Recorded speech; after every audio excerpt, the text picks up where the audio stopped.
Good afternoon and welcome to Leaders with Vision's 6th District Congressional Candidate Forum. We are pleased to say that 7 of the candidates have qualified and all are in attendance. First, I'm going to introduce the very distinguished panel of journalists that have agreed to question our candidates. Starting on the far right, I always get confused with stage left and right. Jim Engster, president of Louisiana Network, and Jim. Next we have Fernanda, and I do this terribly, Drusilla Suarez, and she represents the students.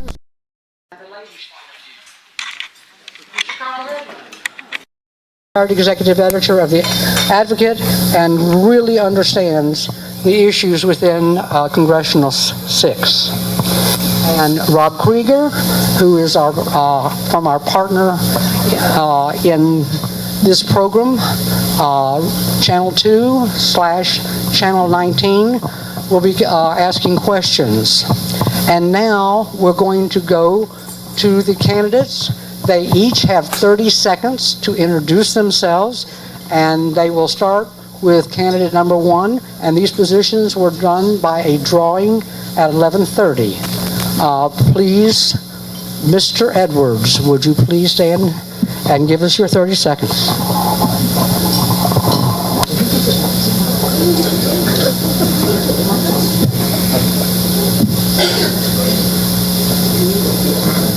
I'm your timekeeper, so thank you. I love podcasts. I'm tired. I know how to pay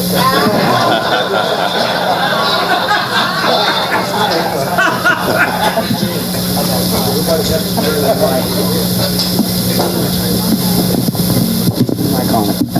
And you can stay seated.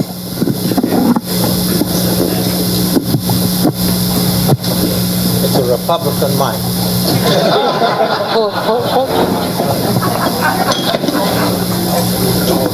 Is it on?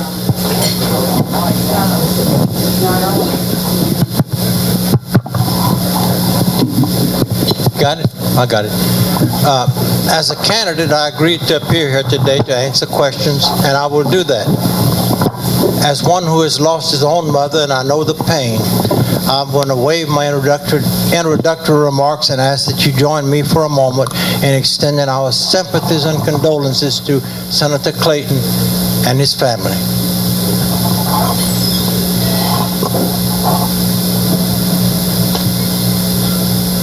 Thank you.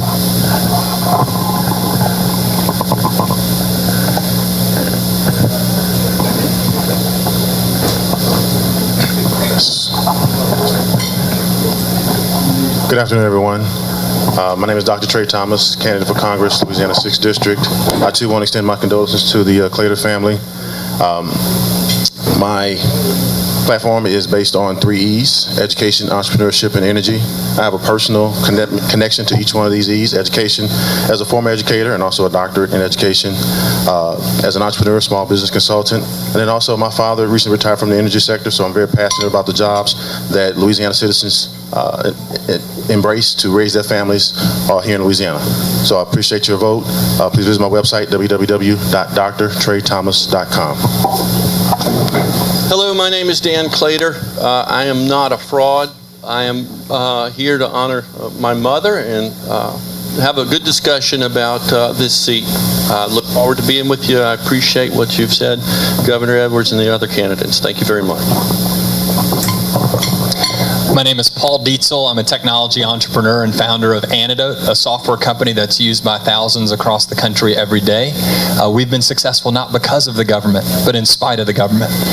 I've talked to many people across our district, thousands, and the most of them want to see all the people that have government experience not re-elected. They want to see business people elected. I'm pro-life, pro-traditional marriage, I'm pro-gun, pro-constitution, and I'm a businessman. I'm asking for you to send me to Congress. My name is Craig McCulloch. Again, I would like to offer my condolences to Dan. I went through that with my father about 5 years ago, and I know what he's going through. I'm a 30-year small business owner, physical therapist. I grew up in Baker, small town guy. I love small towns. I'll push hard for small towns in Congress. And again, I would just like to say I'm here to answer any questions you might have, and I look forward to talking to you in the future. You can see a video at McCullochforCongress.com asking for your vote. Thank you. Hello, I'm Rufus Craig. I'd like to thank Ms. Armstrong and this forum for having me here today. My condolences to Dan. I'm the Libertarian candidate for Congress. We are a small grassroots party. We're trying to offer the people of this state and the nation an alternative to the two-party system that we currently are struggling under. I think everyone here has problems with the way that the Democrats and the Republicans have been conducting their business in Washington. I'd like you to consider the Libertarian candidate when you vote on November 4th. Thank you. My name is Garret Graves. I just want to offer God's warmth, His peace, and His love to the Claitor family during this difficult time. I'm from Baton Rouge and look forward to the opportunity to answer questions through the debate. Thank you.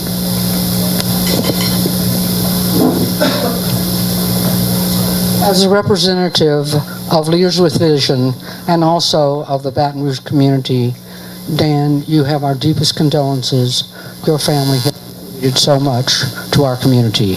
And now we'll start with Journalist 1, Jim Engster. 1 minute answers.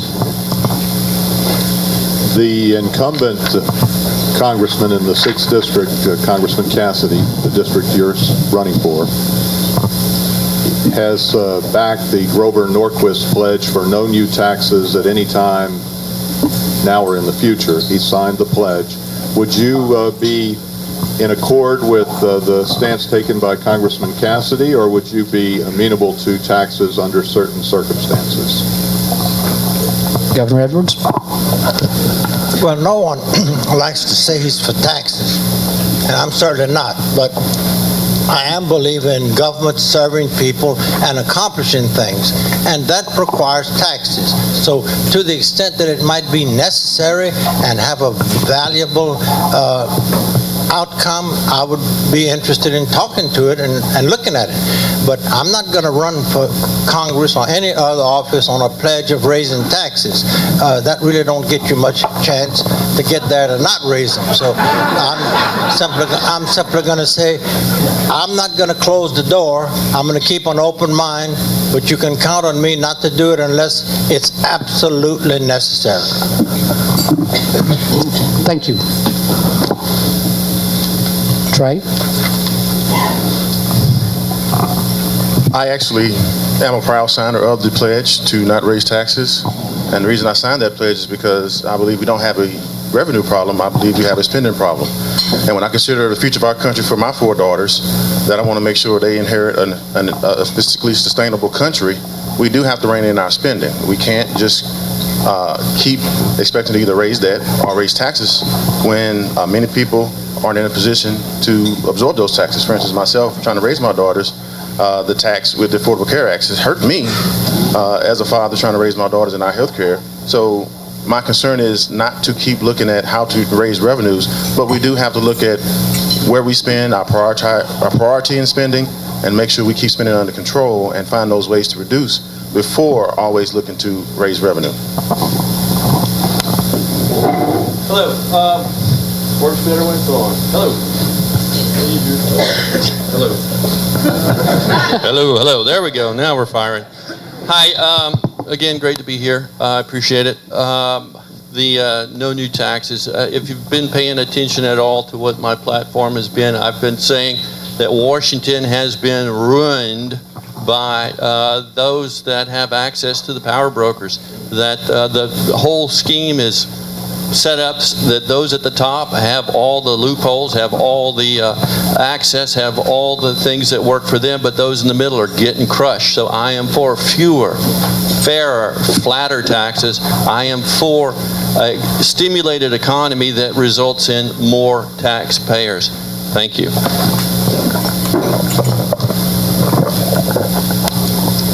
Paul Dietzel. Again, like Trey, I actually signed the pledge. I don't think that our country has a problem with taxing our people. I think we have a problem with fraud, duplication, errors that are made by clerical errors and things like that. And so I think that we need to get the fraud under control. We need to make sure that everyone is paying their fair share of taxes and close the loopholes, because this is about all Americans. All Americans are feeling the pain of a burdensome government, and it's going to take all of us to fight together for our future. Craig McCulloch, I actually signed the pledge also. I'm a 30-year small business owner. I see what it's doing to small business. We need to, just like everybody else, we need to cut spending, not raise taxes. I'm seeing regulations in my physical therapy practice daily. They're going up, taxes are going up, and it's putting a hard time on small businesses and families alike. So yeah, I will pledge to not raise any taxes at this time. Thank you. You know, incumbent in the pledge is that they're perfectly happy with the tax code as it currently exists. There are about $1 trillion in what they refer to as tax expenditures built into the tax code as we currently deal with it. I'm in favor of dramatically rewriting the tax code, have a fair tax, a flatter tax, a tax where it has a larger base of people paying taxes. So we quit spending money in the tax code. We also have to quit spending money on the expenditure side. They spend too much money in Washington. They give too much money away to special interests in the tax code. Both of those problems need to be addressed. Thank you. I'm Garret Graves. We have problems on both sides. We have problems on the tax side, and we have problems on the spending side, and both of them need to be fixed. On the tax side, we have a problem in that the tax code is way too complex. There are loopholes. There are special interests that have special carve-outs within the tax code. We need to have a fair, simpler, flatter tax code. That is something that's critically important. We also need to be working to broaden the base. We have too many people that are dependent upon government rather than contributing to your community, being employed and helping contribute to your family. We need to address those issues. On the spending side, the federal government spending is out of control. I worked on a project in Terrebonne Parish in Louisiana where the Corps of Engineers spent $72 million over a 20-plus year period studying a project for hurricane protection. During that same period of time, FEMA paid out nearly $1 billion in flood claims on a project that was estimated to cost $586 million to prevent the flood claims. Is that a yes or a no? I'd be clear that we don't need to raise taxes. We need to reduce spending. Thank you. Next question comes from Ms. Suarez, and the answers will be 30 seconds, starting with Trey. So the national average shows that women make 77 cents for every dollar that a man makes. How do you plan on combating this problem and ensuring equal pay for equal work? Well, first, I believe any woman that does the same job, especially a better job than a man, should be paid the same, if not more. So the issue to me is definitely an ethical issue that anyone that would consciously pay someone less because of their gender, it should be addressed. But again, being an ethical issue, I don't believe the government has the ability and can efficiently regulate that, especially in private transactions. You're talking about the government now trying to regulate every private contract between individuals. I don't think the government can do that. So my stance on it is I definitely disagree with that ethically, but again, practically I don't think the government can do it.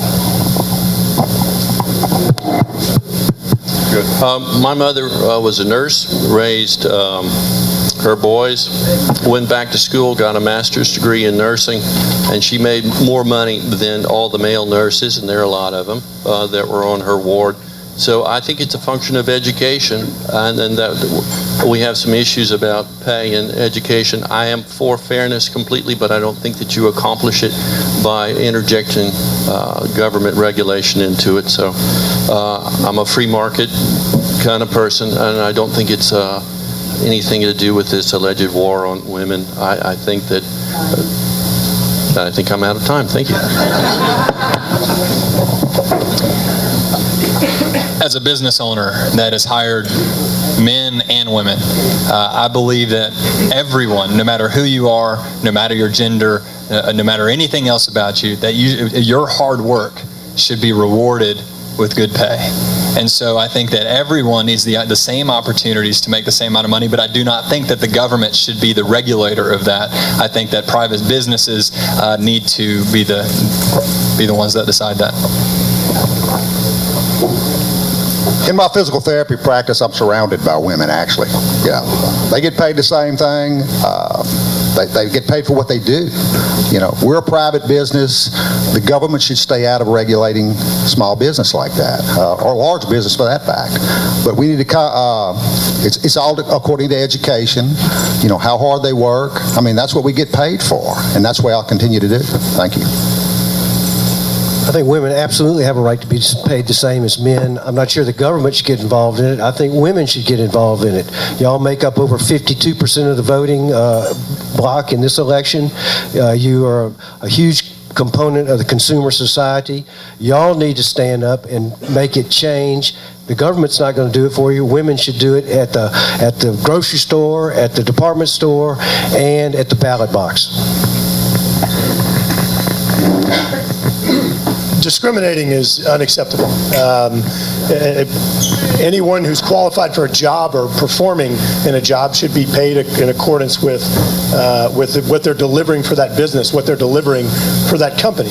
They should be paid according to their work product. The great thing about this country is that the harder you work, the more you work, the more opportunity you have to succeed.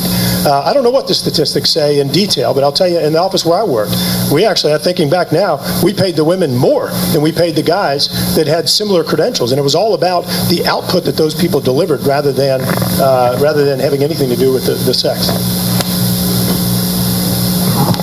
The question is equal pay for equal work? Well, of course. When government stays out of things, we wouldn't have any child labor law. We wouldn't have any safety in the workplace. We would have chaos and anarchy. My point is, this is one area where the government needs to step in and say, hey, fellas, let's be fair about this. This lady works as hard as the guy next to her, and she ought to get the same amount of pay. More so probably because most of them are wage earners to take care of their children, and that's a government responsibility.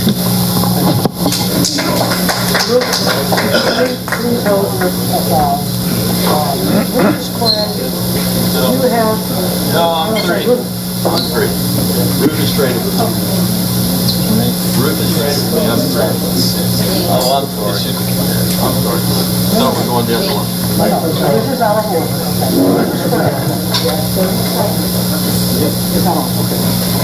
Ms. Craig, you have 30 seconds, and your answers must be 30 seconds, to ask a question of everyone on the panel, one by one. And it has to be the same question. Would you please rise and ask your question? My question for the panel is, the way the congressional districts are configured in America today, they are gerrymandered to ensure the election and re-election of either a Republican or a Democrat incumbent to Congress. Please explain to me how that's good for the democratic process. We'll start with Dan. That's not good for the democratic process, is the answer to that. It's drawn in such a way that Republicans don't have to respond to Democrats, and Democrats don't have to respond to Republicans, and that's what you see in Washington. So, answer, it's not good. Thank you. Paul? I agree that it's not good for democracy, and I believe that we have another opportunity, the state legislature does, in another few years to redraw those lines, and I think we, the people of Louisiana and the people across the country, need to advocate for making equal districts and fair districts that are not based on partisan politics. I agree totally also that it's not fair. I grew up in Baker, Louisiana. My office is in Baker, and the city of Baker is split right down the middle. District 6 and District 2. The mayor comes to me all the time and complains about he can't get in touch with this congressman. He said Congressman Cassidy always calls him back, but the one in District 2, which is across the tracks, actually he has problems with that. He can't get in touch with him half the time. So it's not fair, and I would totally support redistricting like that. Thank you.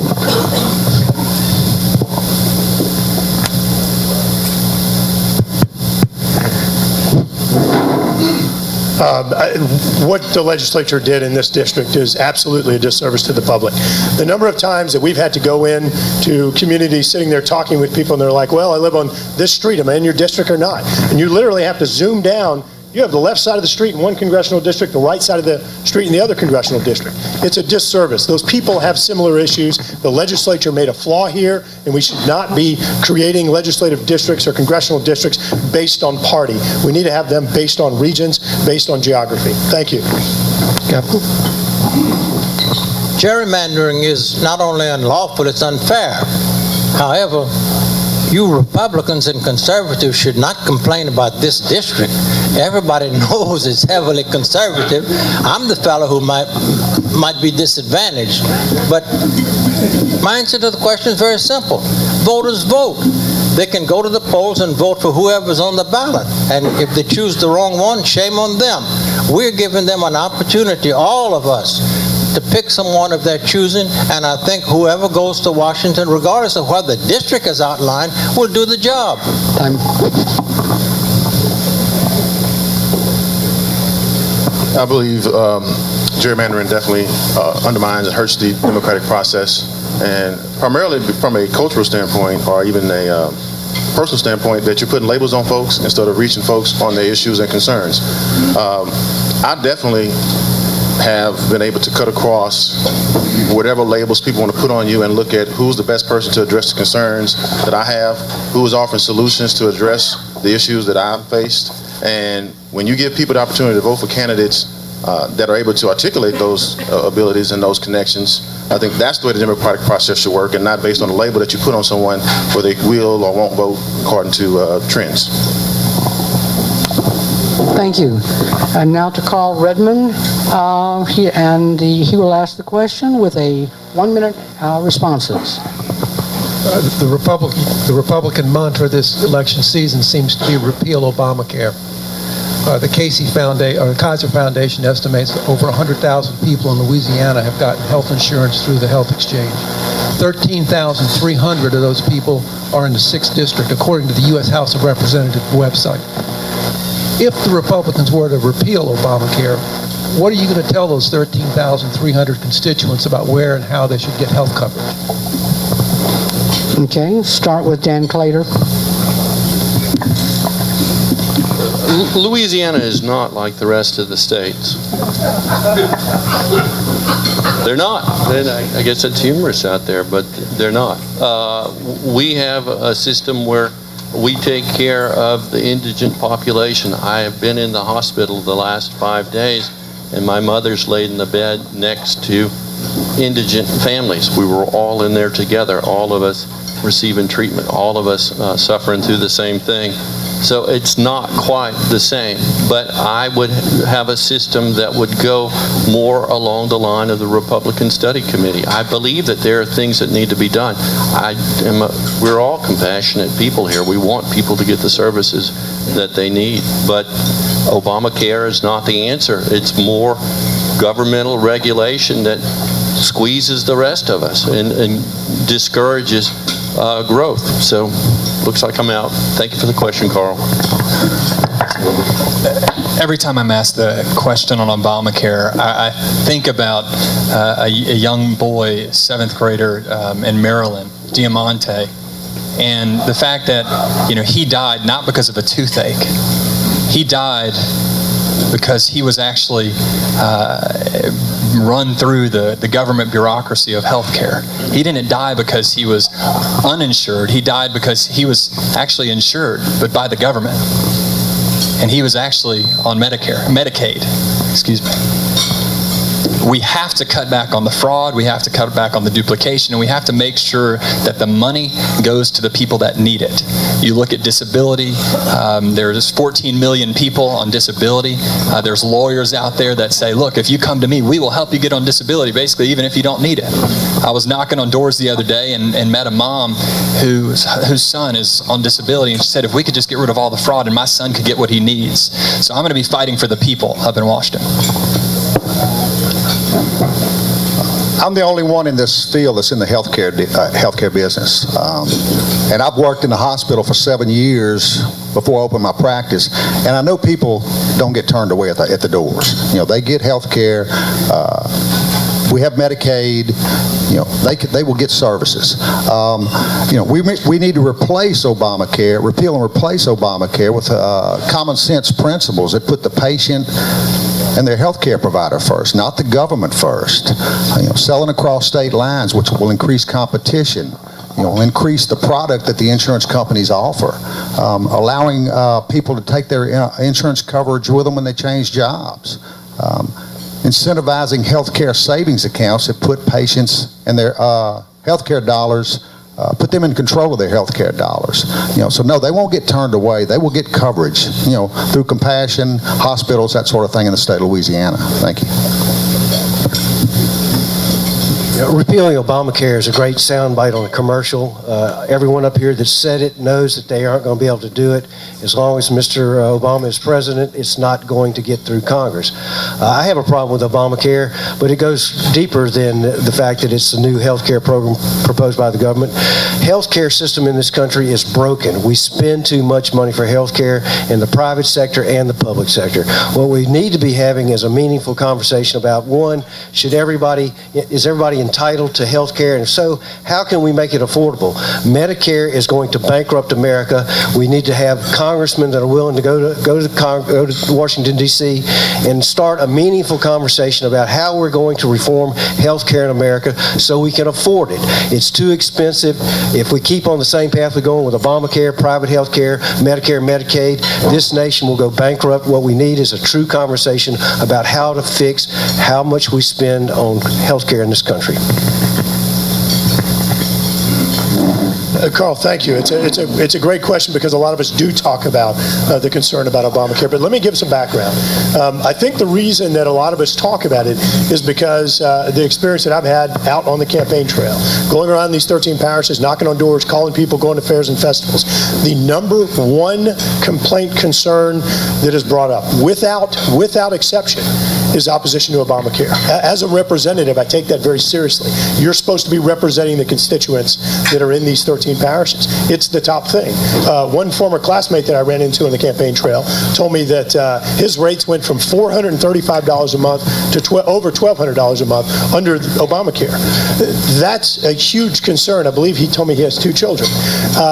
Secondly, and this is an important distinction, access to insurance doesn't mean access to care, and I think that's really important. What we need to be doing is we need to be improving the relationship between the doctor and the patient. We need to be allowing more visibility of transparency in the process to where the doctor can provide the best care for the patient. Thank you. All of us together are not going to repeal Obamacare. What we need to do is deal with it. Work with the good provisions, and there are many, as has been said here. Do what we can to remove the bad ones, and there are many there also. I'm not interested so much in the 13,000 people who may be affected because it's not going to happen, but I am interested in the 250,000 people who do not get coverage because our governor will not sign a piece of paper expanding Medicaid under the bill. And you have children, unemployed people, underemployed people, and senior citizens on fixed income having to worry about what they're going to do if they get sick or need a doctor. I want you to know that whatever I can do to help people in all walks of life to get medical attention, because life is miserable if you can't look to the fact that you can get some relief if something happens to you.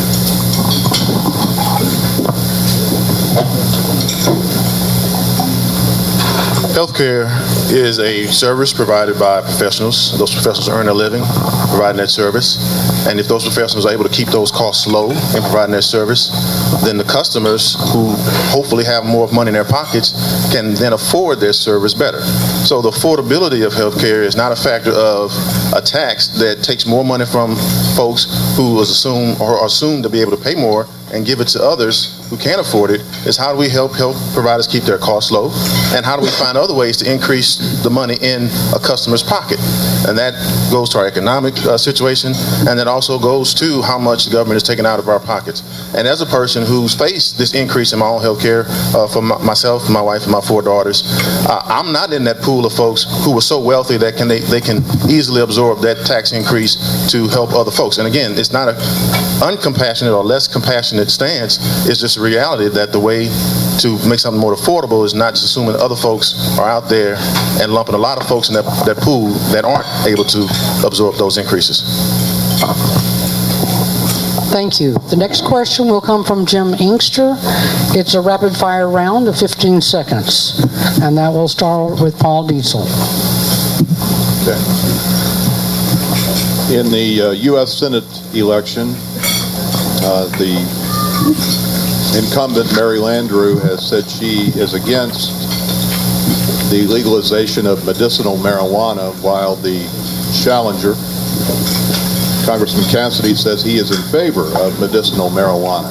Are you more in accord with Senator Landrieu or Congressman Cassidy?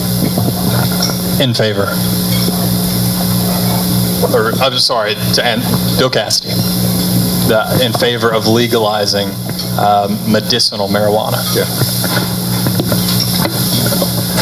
I'm also in favor of legalizing medicinal marijuana, but we need to regulate that, because I'm seeing, it would scare me to death for being sold, out of the back of a pickup truck or whatever like that. I just, when you can really regulate something like that. Sorry. I'm glad to see these gentlemen on board with the position the Libertarian Party's been taking for over 40 years. Marijuana's been legalized in 27 states. It's coming. It's got great medicinal qualities. I think we should get it done in Louisiana now.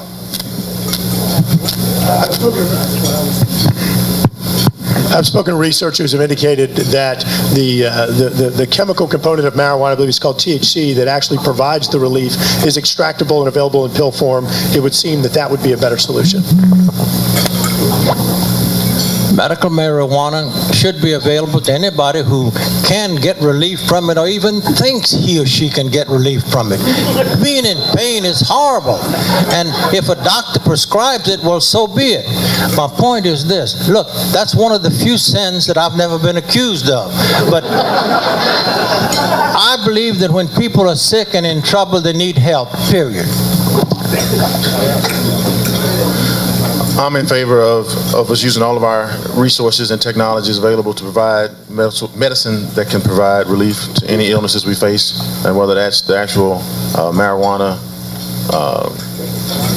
itself or the chemicals that can be extracted and used in some innovative way to provide the relief. I believe we should do it, but also, again, prevent the recreational abuse of it as well. Okay, our next question comes from Mr. Claitor. I'm sorry, Dan, I'm sorry, I didn't mean to leave you out, Dan. Well, that's all right. Marijuana makes people forgetful. Paul, I've never forgotten you. If you saw the state of Louisiana's framework for this, it looked just like riverboat gaming license, and I voted against that, and that it was a real problem with the way that you make it happen. So I am opposed to the framework that we have in Louisiana last session, and voted against it. Thank you, Dan, and my apologies. Fernanda, would you please ask the next question? And candidates, you have 1 minute to answer. The Washington Post recently reported that 48% of Louisiana students graduate with about an average of $22,789 in student debt.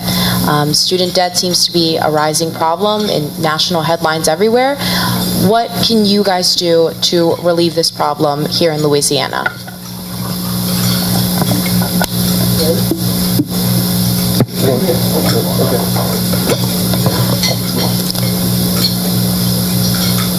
First of all, we need to get the federal government out of the way as far as education is concerned. We need to increase funding to higher education. I like that part of it. But I also think we need to bring in trade schools, that sort of things. We've had a program up north in Ethel to where a trade school, businesses have combined with trade schools or industrial schools, and it's taking off up there. We're having people provided with jobs, that sort of thing, and we need to continue stuff like that. Thank you. You know, the cost of education has gone up substantially. I have to say, when I was in law school, tuition was $300 a semester. That was something reasonably affordable. We need to figure out how to bring the cost down so that young people can go to college and not be saddled with huge debts. One of the problems that I see it is that currently the debt is, that they're incurring is carrying substantial interest rates, which can make the debt go on for a lot longer than it should. We should make money available at 0 or 1% interest. There should be work programs available at schools, but we need to make higher education, trade schools, and things of that nature available to everyone. We have a workforce in this country that's rapidly falling behind the rest of the industrialized world, but student debt is a big problem. A lot of it's owed to the federal government. If I were the congressman, I would propose bills or vote for bills that would grant an amnesty similar to what we had in Louisiana for taxes recently, and let these kids get out from underneath that student loan debt. Thank you. Two things. First of all, we need to be ensuring that we have robust employment opportunities available in Louisiana for the students once they get out of school, giving them an opportunity to earn the income to pay off their education. And Louisiana's blessed with our abundant natural resources. We have strategic advantages over the rest of the country, which is why we've landed tens of billions of dollars in huge economic development projects. Secondly, something else we need to do right here in Baton Rouge, we need to improve the integration of our colleges and universities in with the business community in Louisiana. Here's an example. If we integrate the experience for the students, integrating them with the businesses right here in Baton Rouge, right here in South Louisiana, you give them an opportunity to get experiential education, to actually do the jobs that they're training to do. Secondly, you develop income to offset the cost of their education. We need to be integrating. It's a win-win for Louisiana and for the students. Cuts to higher education recently have caused an extra burden on universities, which is translated into higher tuition rates for students. Student loans are very important. These are people who want to get an education, will work, and the result of their productivity paying taxes will more than compensate for the cost. I'm for doing whatever we can, including reducing the interest rate to 0 at the maximum 1% and providing that loans should not be repaid except out of a portion of earned income once they graduate. I just think we need to do everything we can to make it possible for people to get as good an education as they can. Thank you.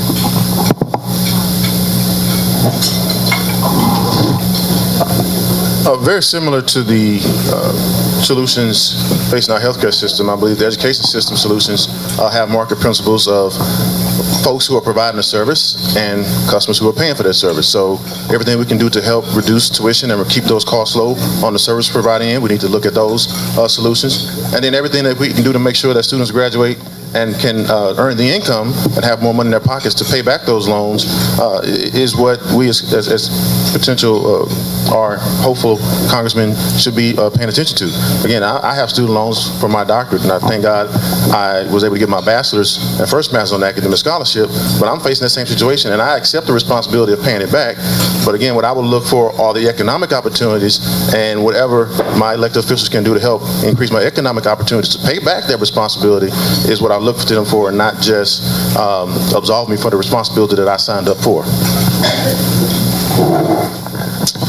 Thank you. I think the question is, what would you do? I'm going to change it just a little bit as to what have I done. I've worked very hard for TOPS, and as Governor Edwards has spoken about, to some degree, I've fought all the cuts that we've had to higher education. We've cut higher education by $600 million over this administration, and I fought them every step of the way. And by the way, when you go out to vote on the constitutional amendments, I suggest that you vote against 1 and 2 because you're putting higher education in a box when you do that.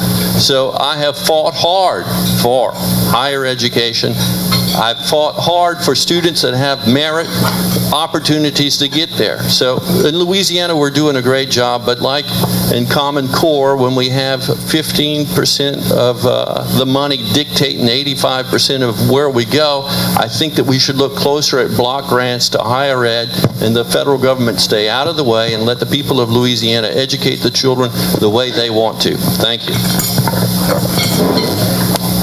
The question was about student loans and the crippling effect it has on students, and what I would do as a congressman.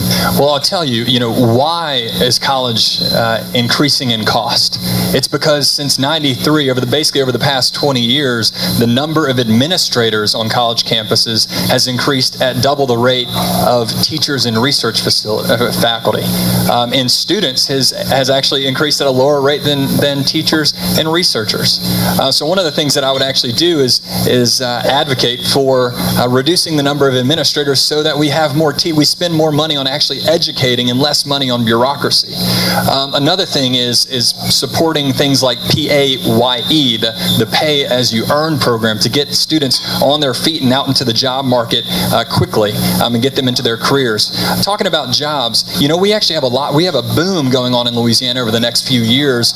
There's a lot of opportunities for high-skilled construction workers. There's a lot of opportunities for welders. And I think the point that we need to make is that not everyone has to go to college. We have plenty of opportunities for our students to go out and get jobs right after high school as well.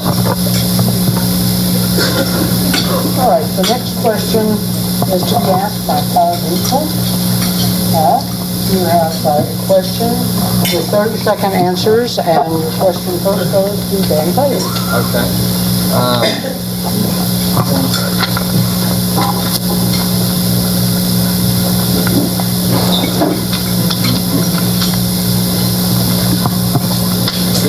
I'm trying to find my question.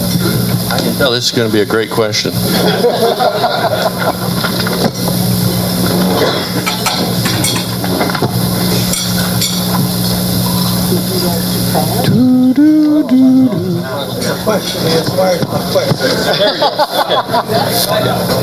Okay, a bit of background really quick, Dan, and this is for you.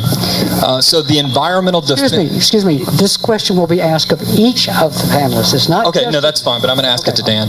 But everybody else answer it, please. A bit of background. The Environmental Defense Action Fund is a multi-candidate PAC and super PAC. It operates as an arm of the Environmental Defense Fund. This organization has made independent expenditures of more than $645,000 against Joni Ernst for U.S. Senate in Iowa, $400,000 against conservative Cory Gardner in U.S. Senate in Colorado, $400,000 against Republican Terry Lynn, who's running U.S. Senate in Michigan, $400,000 against Republican Tom Tillis, U.S. Senate in North Carolina, and it also donated $5,000 to Mary Landrieu and to Garret Graves. In addition, this organization has made an independent expenditure of more than $120,000 in support of Garret Graves. Do you believe that an organization so entrenched with the Democrat Party and the liberal establishment, such as the Environmental Defense Fund, based on what you now know, Dan, do you believe that an organization like that would spend so much money in support of a conservative? My answer is no, that I do not believe that an organization that sounds like Harry Reid's PAC would spend that amount of money for a conservative, and that I don't believe Harry Reid is a conservative. I do also think that this dark money that invades our states, where we don't know who is supporting who, ought to be completely transparent, and we ought to know who this money comes from. Thank you. Trey.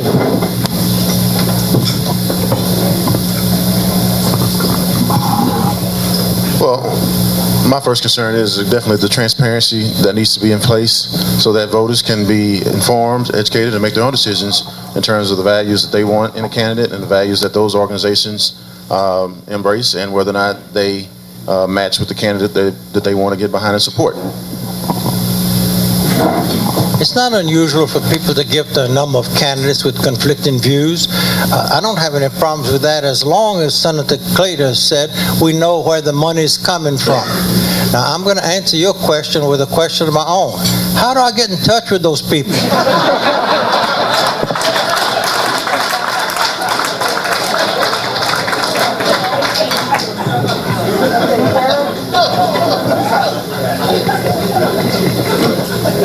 Thank you very much.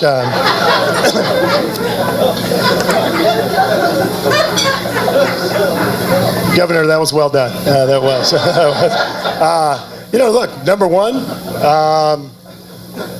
Governor Romer's chief of staff is actually the guy that heads up, Governor Romer's former chief of staff, is the guy that heads up the wetlands program, the coastal program for Environmental Defense Fund, a Republican. Secondly, our campaign has received contributions from Koch brothers. We've received contributions from Occidental.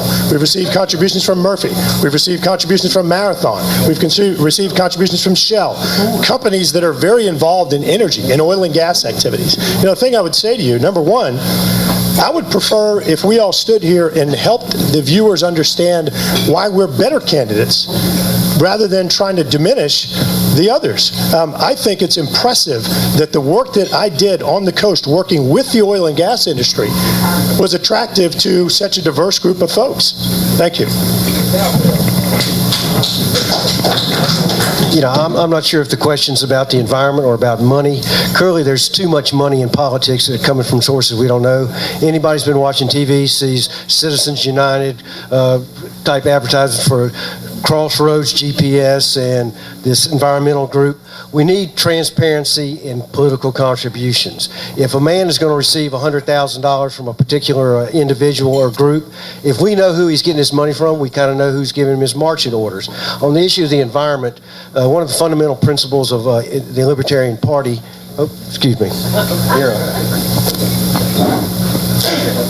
I'm not a big fan of super PACs or PACs for that matter. I put up the majority of my money for my campaign, my wife and I did, because we believe in this country and we believe what we stand for. We've had small contributions from individuals, $25, $50, $100 contributions. That's what we're into. We're not beholden to anybody. We believe in this country, and that's why I'm in this race, and that's why I put up a lot of my own money for it. Thank you. Okay, next question comes from Paul Redman. 30-second answer. What do you think about the current strategy for engaging ISIS? And under what, if any, circumstances would you support putting American troops on the ground in Syria, Iraq, or elsewhere to directly confront ISIS terrorists? Whatever it takes. I don't think any of us have the knowledge about what to do about ISIS, but it is a threat, it's a problem, and I applaud any effort by the government to stop them dead in their tracks where they are. They are one of 41 or 42 terrorist groups bent on destroying our country and killing us where they can, and I'm for doing whatever we have to do, including boots on the ground, to stop them where they are.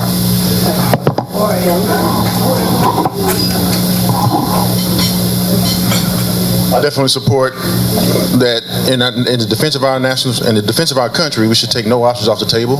So that's my first concern in terms of that strategic approach, that we were announcing what we will and will not do to potential enemies, and not maintaining the ability to use all of our options to defend our country. There are some other practical steps that were made that put us in a weakened position. One, in terms of funding, the sequesters that have continually decreased the military funding, that has put our military in a reduced state. That decreases our ability to defend our state. Our country as well. My father has served in the Navy, and my granddad taught me early on, if you're going to get in a brawl with somebody, it's better to take it to them first than to wait for them to take it to you. So I am for whatever it takes. These terrorists is the nicest word that I can think for them, are out to kill us, and they are out to kill our friends. And I would encourage Canada to stand strong, that they've been a friend of ours, and that they're taking a lick for us, and that we ought to band together and take it to these guys. Thank you. I'm in favor of taking any action necessary to destroy ISIS. Also making sure that we don't make the same mistakes we've made of the past. Absent a clear objective, war can become a never-ending enterprise, and we have to make sure that we don't make the same mistakes that have been made over recent years. When we pulled our troops out of Iraq and brought them home, ISIS started gathering steam. That was a mistake to begin with, to do that. We needed to leave troops there to prevent this. But whatever it takes, we've done airstrikes. If we have to put boots on the ground, I would be all for that, but we need to just wipe them out. Thank you. The error is America's intervention in other nations' policies, internal policies. We've been intervening in other nations for as long as I've been alive. Tens of thousands dead Americans, millions of dead foreign people, and to my knowledge, we have not accomplished little, if any, of the policies that we set out to do. We can't bomb our way out of a problem that we bombed our way into. We need to get out of the Middle East and let those folks straighten their own business out. Think about a scenario where LSU were going into a football game and they say, where Les Miles says before the game, we're only going to run the ball, no passes. The other team is obviously going to prepare their defense for that type of play, for those types of plays. You don't go into battle taking things off the table. This is all about the element of surprise. These people would kill us at a moment's notice, and they'll either do it here or they'll try and do it there. We need to take the battle to them. We need to absolutely keep all options on the table. I spent over 10 years working defense policy. We were endorsed this week by admirals, generals, captains, colonels, commanders, and other military leaders.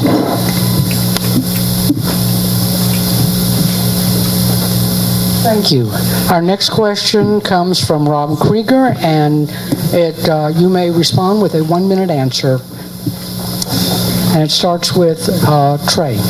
All right, gentlemen. I'm sorry. Excuse me. I am sorry. I cut off the governor. Please. Go ahead. He gets his 30 seconds. I thought he had his 30. You looked at me. No. Okay, go back to Rob. All right.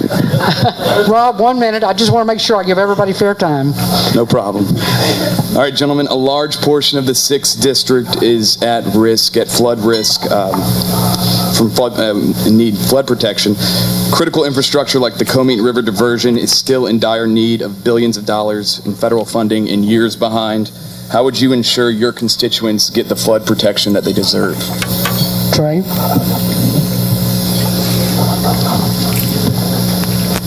Of course, that's the first part is to be aware of those concerns and make sure we fight for those concerns. And when we talk about prioritizing our spending, our critical infrastructure, when we are fighting for those federal dollars that can go to these infrastructure projects, that's where our priority should be and what we're fighting for. And the overall concern in terms of the flood insurance and those solutions to make sure that we can protect citizens who are residing in those types of areas. I'm very satisfied with the work that we've done to ensure that those measures are in place. And again, it's just continuing to make sure that we don't allow other things to be prioritized other than those infrastructure concerns. Flood protection, huge issue. It hadn't gone much of anywhere, and it also goes hand in glove with the issue of flood insurance and the issues that we're going to do on that. On the flood insurance issues, I'm finding people with this Band-Aid that we've taken to extend the program are not going to be able to sell their homes. So people that have made huge investment in their homes and look to be able to pass on their wealth to their children or sell their house and retire are being hamstrung by that. But all of that involves building a coalition to make it important. And so as far as building that coalition, we're in a position of strength now in Louisiana with Scalise there, and I think you could build a coalition to address that issue, and it's not just a Louisiana problem. Others have these flooding issues and will understand it. So thank you for the question.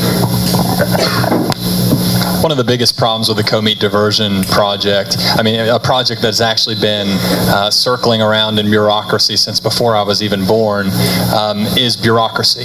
And I think one of the things that we need is somebody from the private sector that knows how to get things done and knows how to cut through red tape, to go up there and not be beholden to any group or any special interest, but to be serving our people. The government takes so much money from us, and the more that we give, the more that they want to take. And what they do, they don't even do it well. So I think it's time that we cut back on a lot of the bureaucracy in Washington. I think that'll help us get a lot more projects done. I'm in agreement with Paul on that. We need to get the federal government out of it. Unelected bureaucrats that are controlling the Comey Diversion Canal. You know, a few years back when I built my office in Baker, I didn't have to have flood insurance. The first year I was there, it went up to like $2,000. So that's where we're coming from. You know, we need to get the government out of it, the unelected bureaucrats that are controlling everything, and let the private sector take over. Thank you. I've had the pleasure of living next to the Amite River for about 30 years now. As I say, sometimes I live next to it, sometimes I live in it. But I was smart enough to know that the river rises from time to time, so I put my house up on piers. It gets underneath my house, but it does not get in my house. I think if people want to build properties in flood-prone areas, they need to understand what they're doing and be responsible for what they're constructing. The idea that you can build a house on the seashore and you know a hurricane's coming, but you shouldn't have to pay insurance with the knowledge that you put yourself in a risky position is wrong. I think that if people want to build in a flood zone, if they want to build on the beach, they need to accept responsibility for the fact of where they're building their property. Thank you. You know, you can't represent what you don't know, and this is a perfect example. Rob, the outstanding cost in this project is probably closer to about $250 million rather than billions. This project is an example of an absolute mess. The cost-to-benefit ratio on this project is at a situation where the White House Budget Office will not fund this project in the president's budget. So what needs to happen is the state needs to send a letter saying that they would waive the cost share, saying that they would actually pay higher than the traditional cost share in this case, which would normally be, well, according to this project, be 25-75 cost share. Secondly, what we've got to do is we've got to get the Corps of Engineers and some of these agencies out of this process. You can look at this project as an example where if you properly build this project, you will actually save federal taxpayer dollars if you build it. I'm the only person here with experience taking projects from the federal government, building them for a fraction of the cost and a fraction of the time. Thank you. The project started at one of my administration. Not quite before you were born, but almost.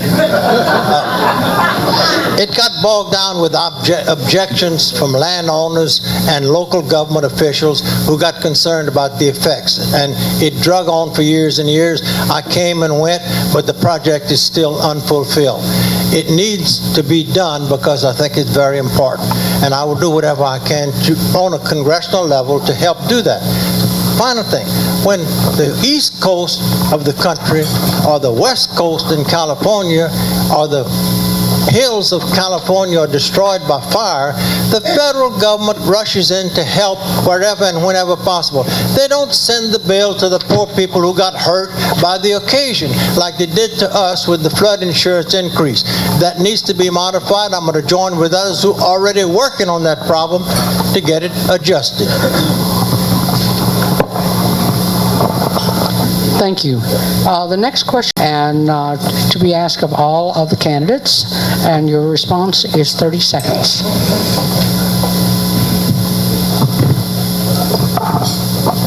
Dan? Who's answering it first? Who answers it first? Start with Paul.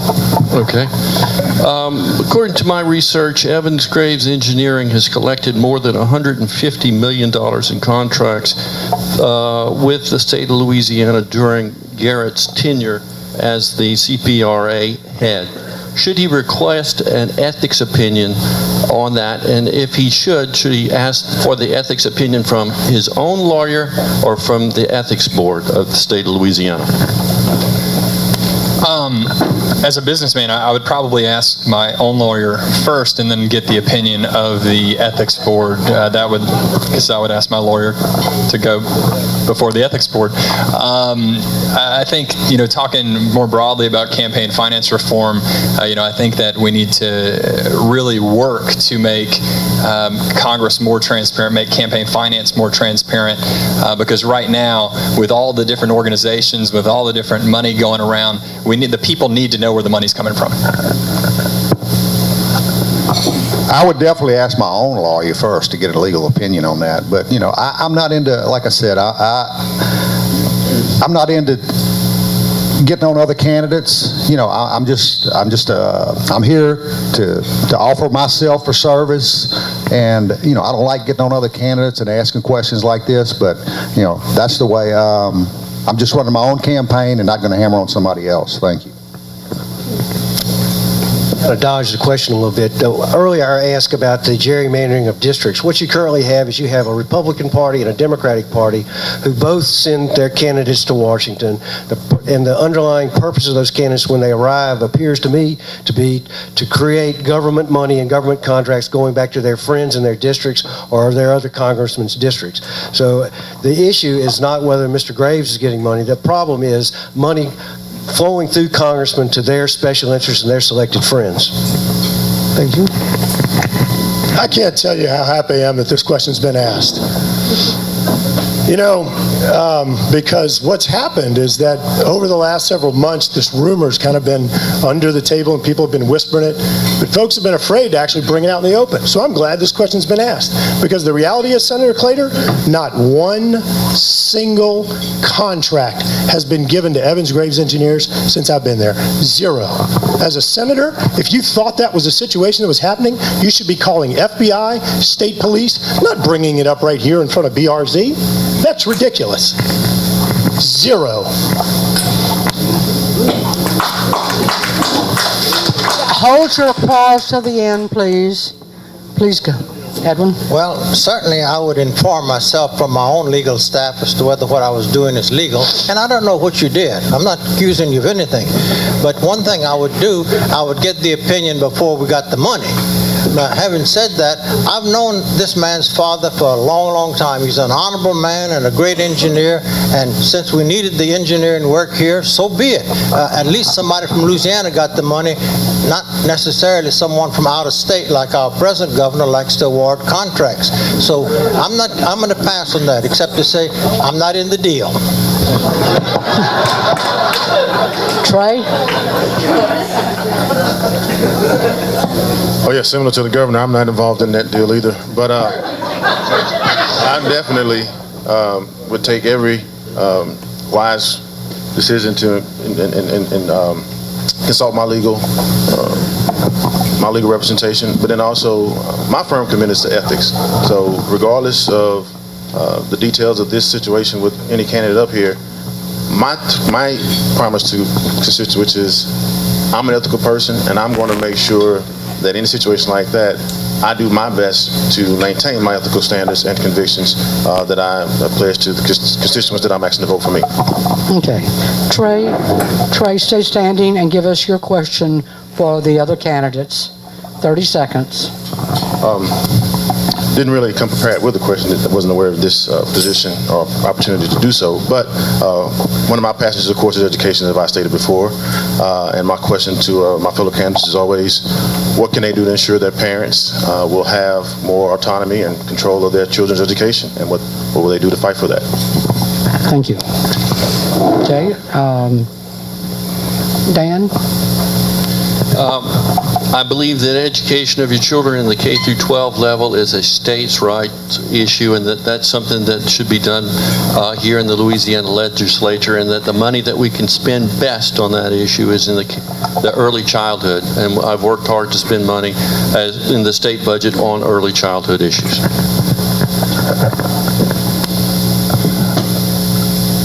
I think I'll extrapolate this to Common Core because that's the hot topic in higher education, in K through 12 education. Common Core is essentially this president's Goals 2000.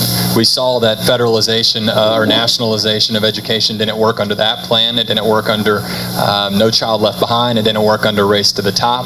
What makes us think it's going to work now? So I'm all for making sure that the control is at the most local level possible, and making sure that the federal government stays out of the way so that those parents actually do have that choice and can make sure that they can get their kids the good education that they need.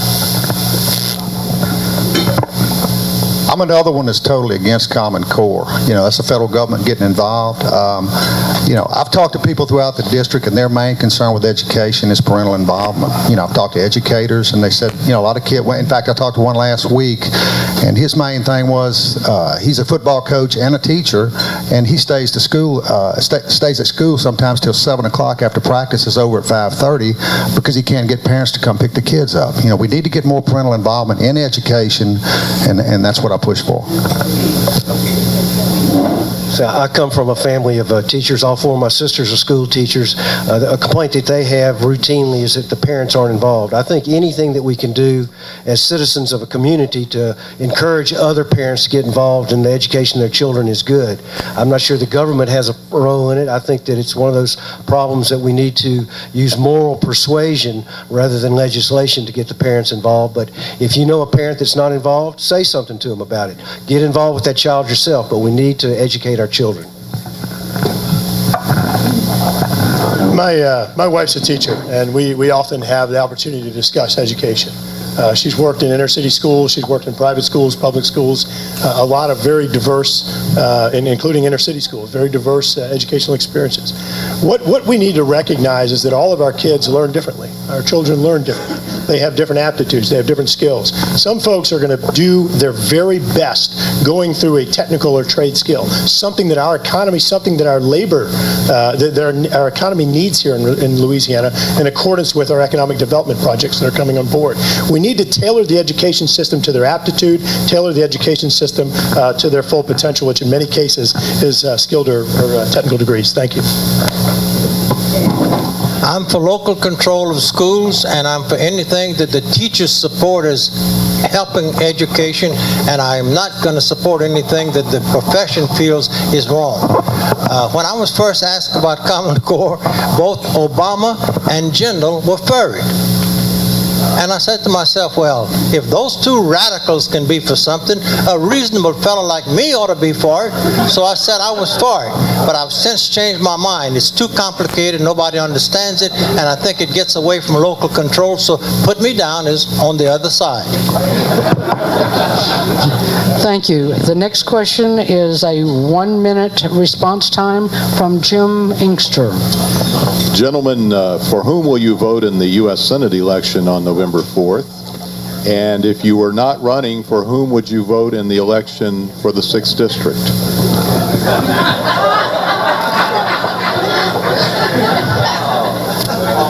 Okay, start with Garret.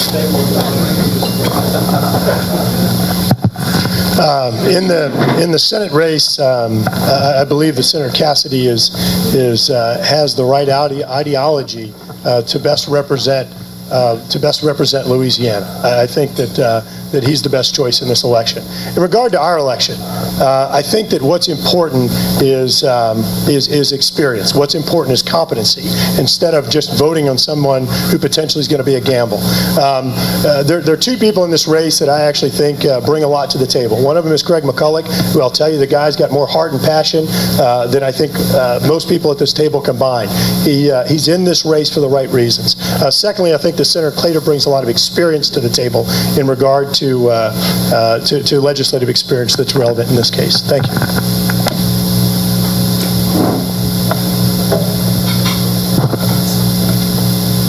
In the senator race, I would vote for Brandon McMorris. The Libertarian Party we've strived really hard to ensure that we have a candidate on the ballot in all the races. Mr. Brandon's a very fine fella. He works really hard. He's an engineer. He's a Libertarian. I think a lot of folks in this room, if you took the time to learn more about our party, you would find that, in fact, you're a Libertarian. With reference to this race, I would have to say that my allegiance would be with Governor Edwards.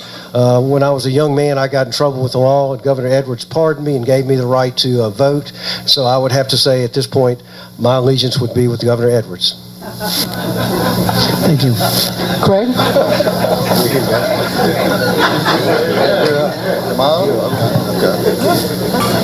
In the Senate race, I would go with Congressman Cassidy. Bill's a fine fella. I've talked to him a lot. And he's done what I consider a good job in Congress. I don't always agree with him on different things, but he speaks his mind. He stands up for what he believes. In this race, I'll wait till the runoff. Thank you. Because my software actually has multiple customers in the Senate race, I can't make a statement on that. Actually, multiple people in this race had used my software as well, so that makes it a little awkward for me. But I would say that we need people with private sector experience, and I think there are multiple people in the race that have private sector experience. Now, what does that have to do with whom you're going to vote? Well, being that we have multiple people in that race, disclosing that, I mean, both are customers of the software, so that makes it difficult. But I'll tell you this, I'm going to vote for one of my customers. Excuse me, clarification. Please stand up and identify your customers in both races. Oh, okay. Well, actually, one of my customers in this race dropped out. The customers in the other race are actually Congressman Cassidy and Colonel Rob Maness. Okay, so you're free to mention this race then. Yeah, I said that, I think there are multiple people in this race that I think would be good. Actually, I would probably be open to vote for many of the other people if I weren't in the race. Duck the question. You haven't answered the question. You can't vote for multiple people then. Out of respect for Dan's mom and out of respect for him being my senator for the past, I guess, how many years? 6 years? 5 years. He's been my senator for the last 5 years, so I would go with Dan. We finally got it out of him, Dan. I guess it kind of segues to where I wanted to talk about the Senate race. In my view, people seem to vote either their pocketbook or their morals, and I see a lot of people down the bayou voting their pocketbook. We had some issue there about Paul's pocketbook. His business was involved, and so it made it difficult for him. But I see a lot of people aren't having any trouble with their pocketbook and making their decision. I would vote for Bill Cassidy. I believe he's a good man and that he stands for the things that I stand for.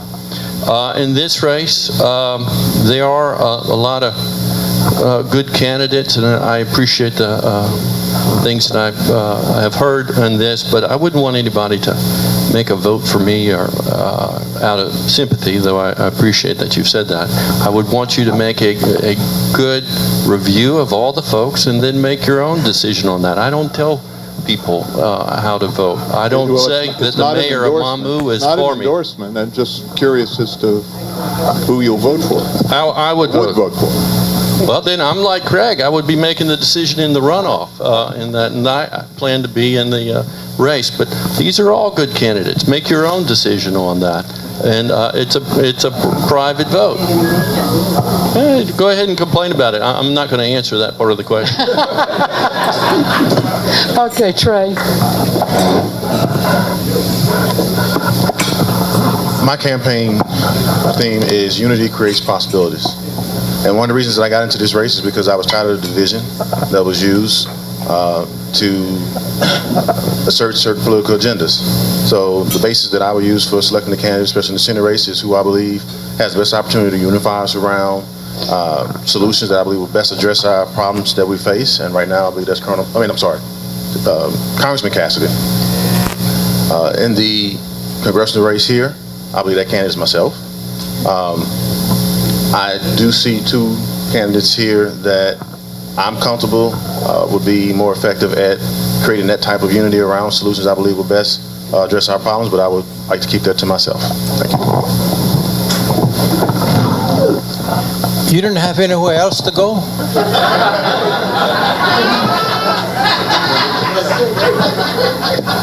Mary is chairman of the Energy Committee in Washington, in the Senate. It's very important to the oil and gas industry, very important to Louisiana, and even though the industry gave all that money to my friend Garret, I would still support her for that reason. As to who I would support in the second election, that's a tough question for me because I don't know who will make the runoff, and I don't want to hurt anybody's chancing by naming anybody.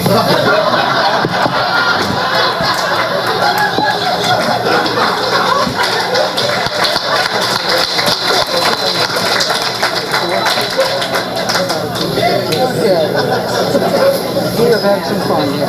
All right. The next question is going to be candidate on candidate. Okay? Edwin Edwards, you're invited to ask Mr. Rufus Craig a question, and you have a 30-second rebuttal. Rufus Craig? Yes, sir. I didn't know you were going to run against me when I pardoned you.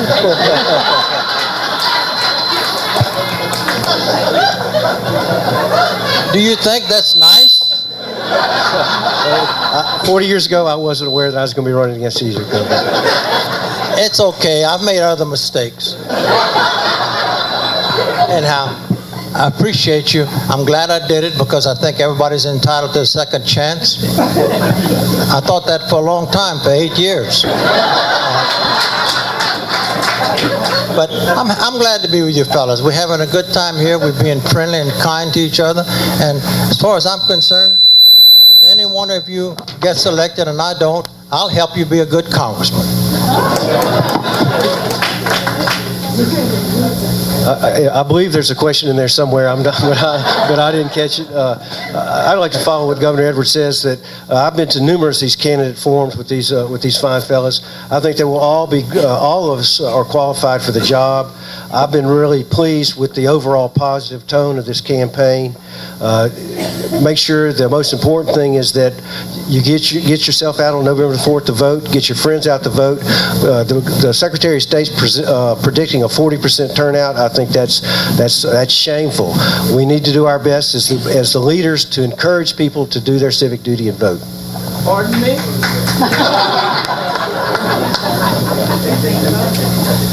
The next question will be asked by Trey Thomas. And Trey, you may ask the question of Garret Graves. I'm sorry. I just had somebody come into my family by the name of Garret. Garret Graves, you'll answer Trey Thomas's question. This would be a good time to flip the script because on the campaign trail I've often been asked questions about outreach to different communities within the party as a Republican Party. So what are your takes on the abilities and the needs of the Republican Party to outreach to various segments of our society? Thank you. This district is an incredibly diverse district. You have the coastal region, you have the river parishes, and you have the greater Baton Rouge or the capital region. And when you go into the various 13 parishes that are in this district, you run into all sorts of folks. And I have gone into every nook and cranny of this district without regard to anything, whether it be economic status, whether it be ethnic background or anything else. I've asked every person that I've met for their vote. And so that's what I've done.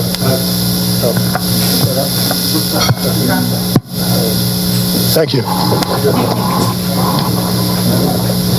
And Claitor, you get to ask a question of Paul Dietzel.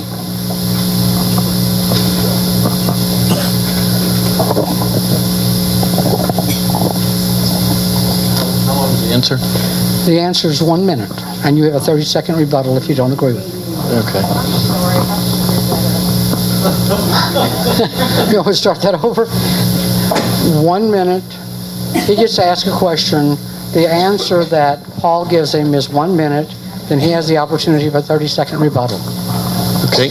This one's for Paul, but it's for all of you to answer to yourself. However long the answer is, that's the last amount of time that you have to talk to your mom. What do you tell her? Well, I can't speak from experience there, but what I can tell you is last year, whenever my grandfather passed away, I was with him 24 hours a day, basically for 2 months, and took care of him. And whenever he passed away, I was actually the only person in our entire family that was with him that night. And it's a moment that I will never forget, and that I can't imagine what you're experiencing right now. I told him, I said, Baba, which is what I called him. I said, I look forward to seeing you again one day. And that's the hope that every believer and every Christian has. Dan, do you have anything to add? Okay. All right, going down the line, Mr. McCulloch, would you please ask a question of our libertarian friend down there, Rufus? It's 2 questions in a row for you, huh? I've got to being a businessman, I would just like to know how you would propose to pay down the debt that we've accrued and not put it on the backs of our kids and grandkids. That's the single most important question that all of us have to answer. The national debt's now $17 trillion. There's no meaningful conversation going on in Congress right now how to deal with it. I see the Republicans have proposed a budget that balances in 10 years. We don't have 10 years. We need to take a serious look at both the entitlement programs and discretionary spending. On the entitlement side, as I said earlier, we spend too much for health care in this country. We spend on average of $7,500 for every man, woman, and child in America. Our European counterparts get better quality health care for half that cost. On the issue of discretionary spending, all federal programs need to be on the table. There are none that should be sacrosanct, including the Department of Defense. We need to reduce the amount of spending. We need to reduce the amount of, and we need to seriously have a conversation about what we're going to do long term about Social Security and Medicare. I couldn't agree more. Okay, Garret Graves, do you have a question for Edwin Edwards?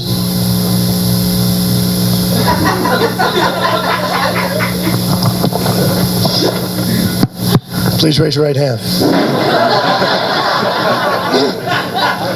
Governor, I wanted to ask you, there's much turmoil going on right now around the world in regard to terrorism. I think we've seen a decline in U.S. relations with many countries around the world. Could you talk a little bit about your experience in dealing with other countries and national security issues and why that would make you a good congressman? That's not the role of a freshman congressman. The administration handles that. I was in Congress for 5 years. The world was at peace. We didn't have these problems. I'm going to confess to you, I don't have any expertise in dealing with international organizations and such things. I do say this. Part of the national debt problem, we have a presence in Germany, Japan, Korea, Vietnam, where we haven't been at war for 50 or 60 years, and they're not a threat to us. We could save money by taking those people home, and we ought to do that. Thank you. Governor, just want to remind you, as a member of Congress, annually, bills like foreign operations appropriations, which would fund military and other operations, State Department, USAID, and many other agencies, would be put before you on an annual basis, in addition to participating in decisions for acts of war and other potential defensive or offensive military actions. Thank you. And trade agreements. Okay. Now we will go to the closing statements by our candidates, and we will start with Edwin Edwards. You have 90 seconds. Timekeeper, have you got that? Thank you for this, the last of the forum in this section of the election. I'm happy to be here, and I want to say again that I want to be your congressman. I know this district, I know the state. As you know, I served it. Some people say not very well, some people say well, but you know what? I'm going to take a chance. I'll put it to you very simply. When I was governor, I was here. I answered the telephone, I did my job, I worked with the legislature, the budget was in balance, teachers, bus drivers, school lunch workers, civil servants were paid, the universities were kept at a proper level of expenditure, and so was public education. Simply stated, I'm proud of what I did as governor, and I think that's why I got reelected so many times. And I'll say to you this, if you like what I did as governor, if you like the way I acted, then vote for me, because that's the kind of congressman I'm going to be. Hands-on, answer the phone, get the job done, and do what I can to make this district, this state, and this country a little bit better. You can be consoled this way. I can't make it any worse. Might be able to make it a little bit better. Hold your applause till they complete. Trey? I'm Dr. Trey Thomas. I definitely enjoy being here, and thank you for the invitation to come and share more about myself and my campaign. Again, I please invite you to visit my website, www.drtreythomas.com. There again, you find more about the 3 E's: education, entrepreneurship, and energy, and my personal connection to each of those. And then also, as I've already mentioned, my campaign theme, Unity Creates Possibilities. And although Garret slipped in the football analogy first, that does hit near and dear to my heart as a former LSU football player, because right now we are heading towards the goal line of prosperity, liberty, and making sure that our Constitution is upheld. Now, there are those who disagree on the play to get there. And what I'm definitely passionate about is those folks who are on the same team that want to make sure we keep heading towards their goal and make sure we're unified to make sure we deliver a great country to our children and children's children. Now, there are those that are heading towards a different goal line that believe more government planning, more government control can help eliminate problems that we face in our society. But I believe that it's unlocking the potential, unlocking the ability of individuals to do the best for themselves, and those individuals that want to head toward the proper goal line to ensure that liberty and that prosperity is the way we should head. And I invite those to join behind a person who wants to unify us to make sure we get there for our children's sake as well. Again, Dr. Trey Thomas, www.drtreythomas.com. Thank you. Hello, goodbye. I'm State Senator Dan Claitor. I appreciate the opportunity to be here with you. I've tried to lead my life and my public life as straightforward, honest, transparent. I am, what you see is what you get. My door has been open. I have a wide life experience. I've grown up in a small business. I've been a prosecutor. I've been a legislator, and I have a record that you can look at. And you can say, I can depend on which way this guy is going. There's no doubt about where this guy is going. I know who he is. I seek your counsel. I leave my door open. I have walked this district, and a lot of us have, and I think every one of us would agree behind every one of these doors that we've knocked on are good, hard-working people that have come out and said, we want a better America for our children. We want a better Louisiana for our children. And so it's not an issue of who's behind those doors. They're great folks behind those doors. It's a question of leadership, transparency, dependability, reliability. I would tell you, I'm not a fraud. Take a look at my record. I'm not telling you anything new. And let's look at the records of everyone else and make the best decision that you can. Lastly, I do appreciate all the nice things that you've said about my mom. Thank you. We have a big choice ahead of us. We can either choose to stick with the politics of the past, or we can boldly look to the future. We can vote for people that are going to present innovative ideas that have background in technology and business, or we can stick with the same type of people we've been sending to Washington for countless years. Do we really want to fight for all Americans, or do we want to fight just for those who can buy their way in? I believe that if we want different responses and if we want different results up in Washington, we've got to send a different type of person up to Washington. And I believe that I am that person. As a businessman, as a conservative that wants to get our government back on track for future generations, I believe that I'm the right choice, and I'm sincerely asking for your vote. Thank you. My name's Craig McCulloch, and like I said before, I'm a small town guy. I grew up in Baker, Louisiana, opened a physical therapy practice in 1984, and I've run it for 30 years. I'm a small business owner. You know, there are three things that I'll push hard for in Congress. You know, a balanced budget. We've got to balance the budget. We can't keep kicking the can down the road, and Washington just continues to keep doing that. Repeal and replace Obamacare. I'm the only one, like I said, in the healthcare field, and I'm dealing with it every day, from veterans problems to just private insurance problems. And religious liberty. I'm watching Christians get persecuted and killed all over the country and all over the, all over the world. You know, we need to stop that. We need to stand up for that. You know, and I'm 100% pro-life.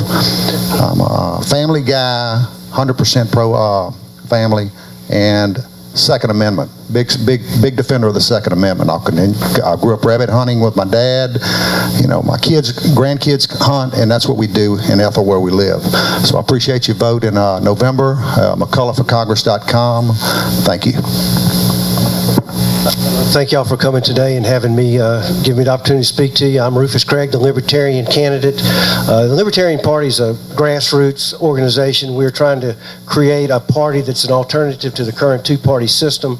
Our political philosophy is fairly simple. We believe every person has an absolute right to do whatever they want to with their person and their property, with the sole caveat that you can't harm another person or their property by your conduct. I will take that philosophy and apply it to everything that I do as your congressman. I've been in Baton Rouge since 1971. I came here to go to LSU. I've graduated from LSU, and I graduated from Southern University's Law Center. I've been a sole practitioner of law for over 30 years in Baton Rouge, and I've had the opportunity to represent hundreds of ordinary people. I think we need leaders in this nation now who are willing to represent the ordinary people, not the special interest. I've had a great experience in this campaign, getting to meet these fine men and getting to go to all the candidate forums. The support that I've received for my rather quixotic campaign has been outstanding.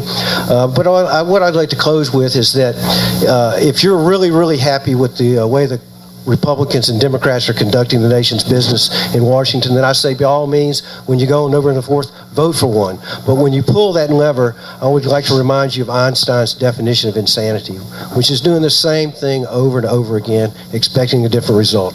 Consider the Libertarian candidate, please. Thank you. Thank you.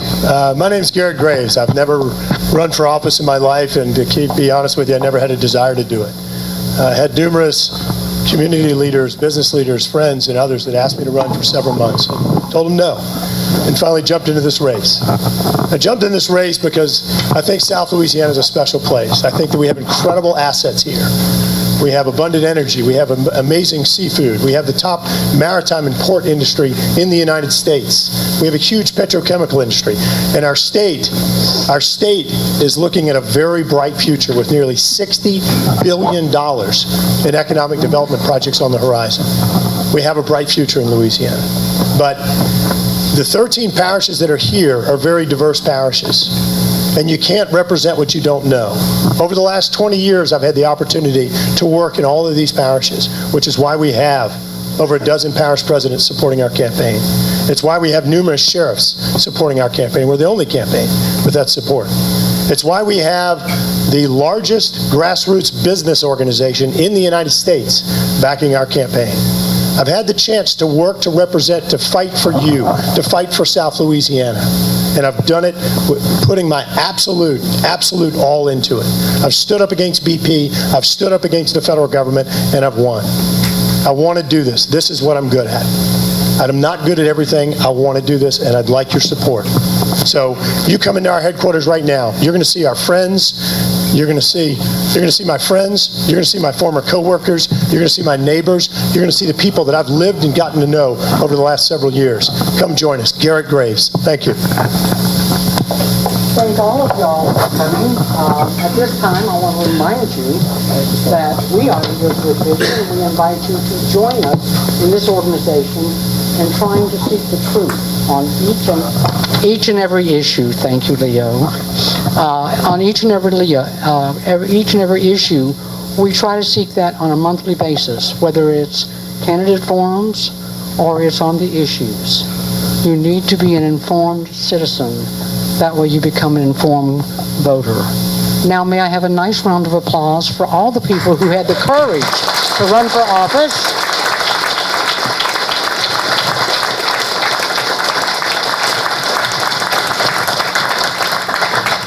And to our distinguished panel of journalists.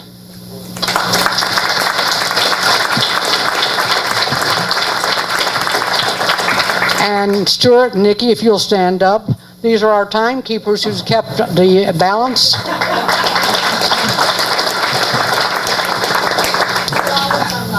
I would like to thank especially the management of WBRZ and Channel 2 and WBTR Channel 19 for providing this public service to our community. And most of all, to all of our audience, both here and in the viewing audiences at home, for making time to become informed. Ladies and gentlemen, it's up to you now. You have learned with your friends what you have learned today. Share with your friends and family. And above all, get out and vote. Thank you, and we'll see you next month.